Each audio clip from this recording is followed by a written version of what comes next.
welcome back to the LCP Digital Learning Channel. Today I have a really awesome quick tip for you on using augmented reality in science, social studies, and story retell. So we're actually going to start inside of Keynote. Now what's great about Keynote is you can actually export things as a PNG file, which is a file that has no background, a picture with no background.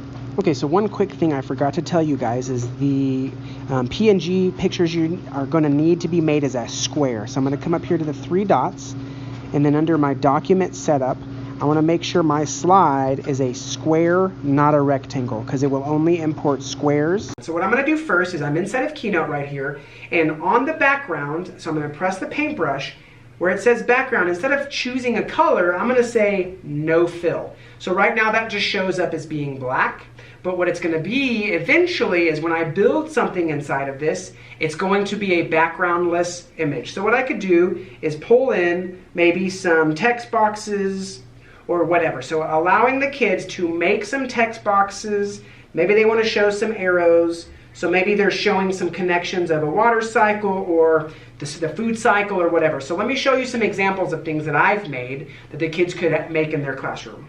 All right, so for example, right here you can see a food web. So maybe one day you allow the kids to make a food web, or the water cycle, or mathematics, parts of a plant, a storyline, or a timeline, maybe the life cycle of a frog. So again, maybe I've allowed the kids to make this Keynote. Now I want to be able to export this to use in augmented reality. So again, I do not have a background, no background as you can see right there. I'm going to do three dots in the left top right corner, export as images. When I export this as images, if I export this as a JPEG, it will not have that special clear background. I want to export this as a PNG file. I'm going to press export, and then I'm going to save these files, save these images to my camera roll. So now we're going to jump into a new app.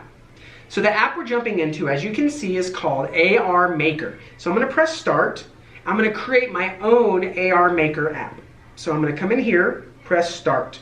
So first thing I'm going to do is I'm going to look around the room. Now I've tapped the screen where I have the space that I want to be able to use. Now over here on the left hand side you can see I've already brought some things in, but I'm going to press the button that says new. Now inside this app I could draw things if I wanted to with the paintbrush, take a picture, but I'm going to come in here to the file.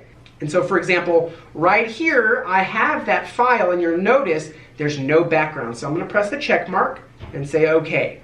Now right here I'm going to press the thing I want, maybe make it nice and big, and I'm going to say place.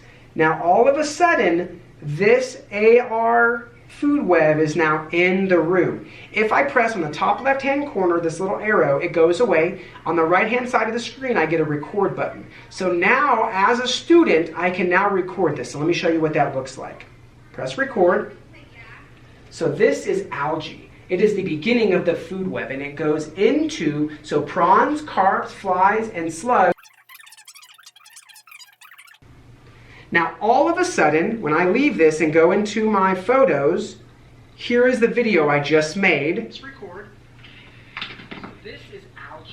It is the beginning of the food web, and it goes into, so prawns, carps, flies.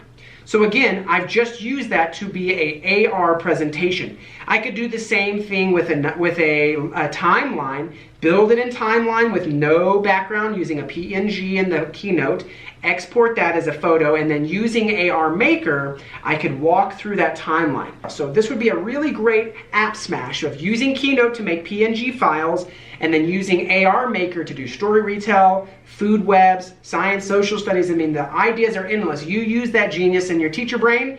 Thanks for tuning in. See you next time. If you found this video helpful, make sure and hit that like button. To make sure you get more videos like this, be sure to click right here to subscribe and to click the bell to make sure you get notifications. If you'd like to submit a topic or concept for future videos, there's a link in the description down below. And if you're looking for more digital learning tips and tricks, make sure to follow us on Twitter.